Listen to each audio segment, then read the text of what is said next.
Hi vlog, welcome to our guys. Hi vlog, welcome to our guys. First day of the month, first Sunday of the month, and first vlog of the month. First vlog? Yes, first vlog natin. Vlog. This is the first day. Ayan. Sisimba kami today. Mag-iisip kami ng ano-anong kalokohan na content. So, but today, we need to thank God and go to the church. Okay? Samahan nyo kami.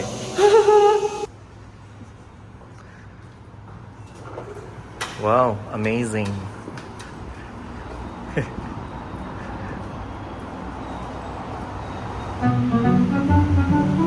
Ang ginagawa mo?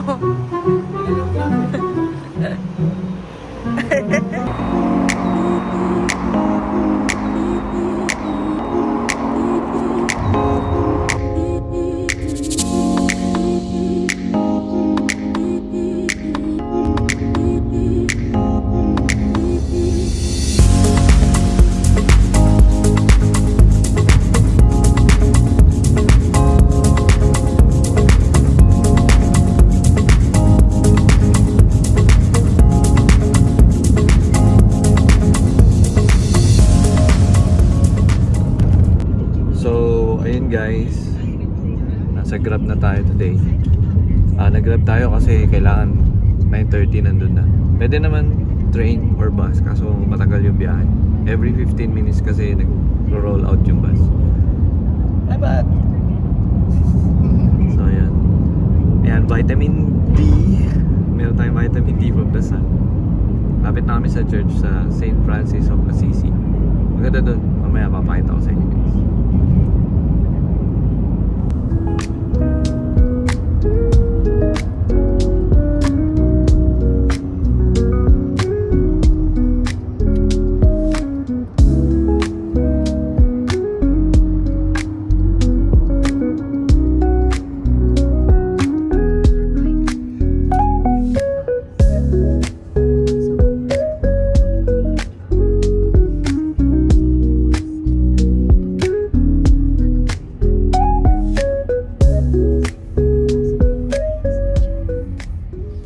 Okay guys, dito na tayo sa church. Maganda dito, pasok tayo.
Yes, we feel replenished and renewed. Ganda ng mas today. About ano siya, going out from your comfort zone. Letting go. Letting go. Ayun. Maganda yung church dito guys kasi maraming iba't ibang ethnicity. Meron din silang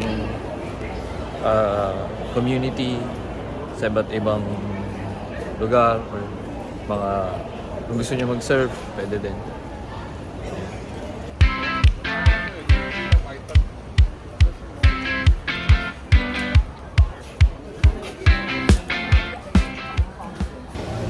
Ayun guys, meron din sila mga bazaar dito. Yung mga malilikom na pera is dinodonate nila sa simbahan. Ayun, may nagsishopping na doon.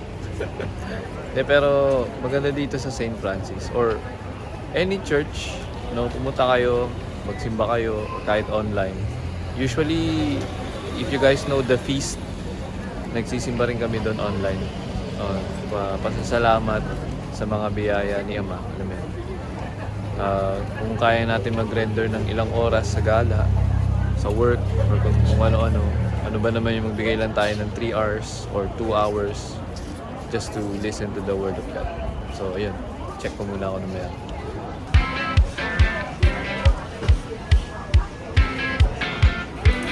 Yun! May nag-shopping! This is Lacoste. Ha? Wow! And this is Forever 20. Kaya lang may side effect ng Forever 20.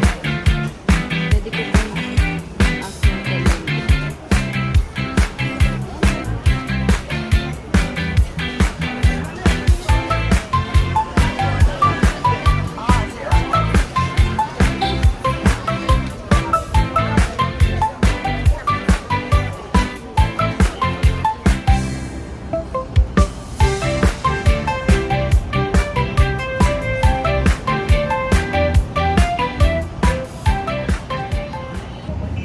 Ayun o.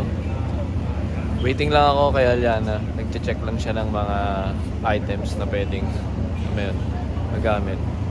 Kasi sabi ko nga, part of donation din naman yung ibabayad doon. So, why not, di ba? Ba't nga ba ganito yung mukha ko? Guys, sobrang init kasi. Sobrang init kasi kaya pasensya na kung ganito yung mukha ko. Pag mukha talaga akong busamot. Mainit eh. Ayun, going back. Ay gusto lang akong i-share sa sa routine ko. No. This is actually part of my daily routine. Kung meron kayong Bible app, so yun, magbasa-basa kayo doon ng mga verses or something. And then, yung Bible app ko kasi, madali lang naman yung i-download. So, every day, nagbabasa ako ng verses, sinishare ko sa mga kakilala ko, sa family ko. And then, naglilista rin ako ng mga goals or dreams. Maganda siyang ilista, guys. Kasi, magkakaroon ka ng clear vision, tsaka si Lord.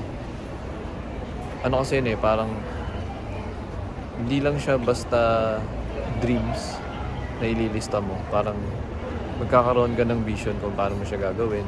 And then, with the help of the Lord, no, parang i-guide ka niya. Hindi parang i-guide ka talaga niya kung anong dapat mong gawin.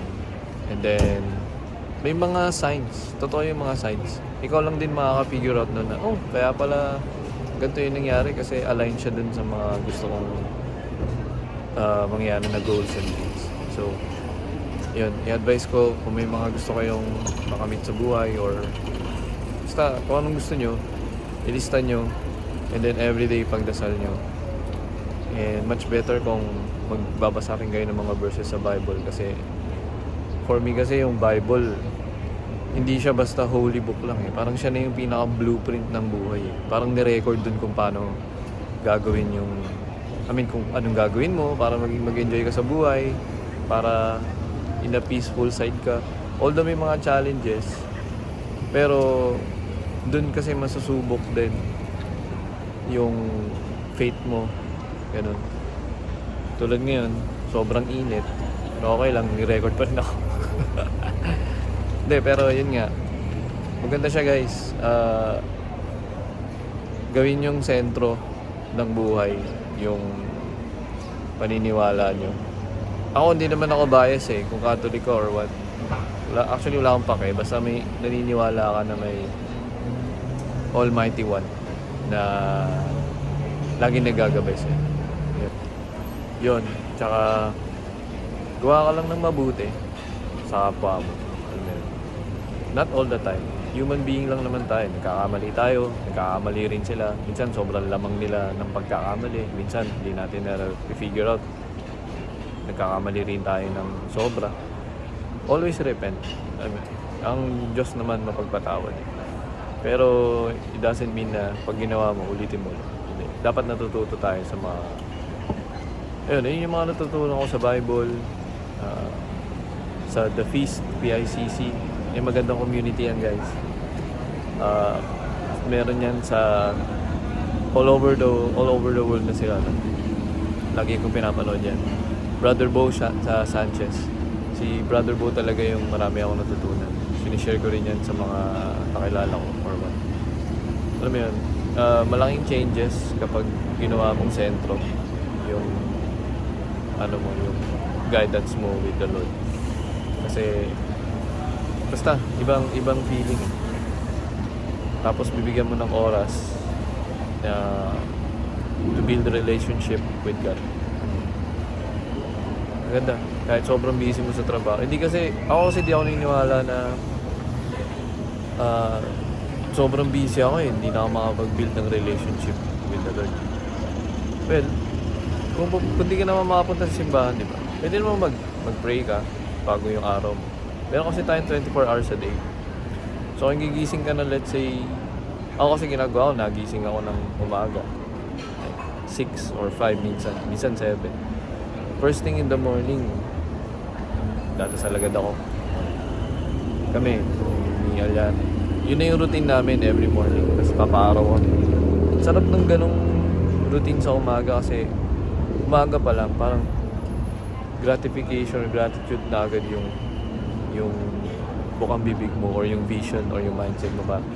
Mapasalamat ka agad. Ganon. Hindi naman ibig sabihin, hindi ka nakapunta sa simbahan, napakasamang tao mo na. Hindi yung ganon. Ano yan? Relationship. Para sa akin, nagsisimula talaga yun sa puso.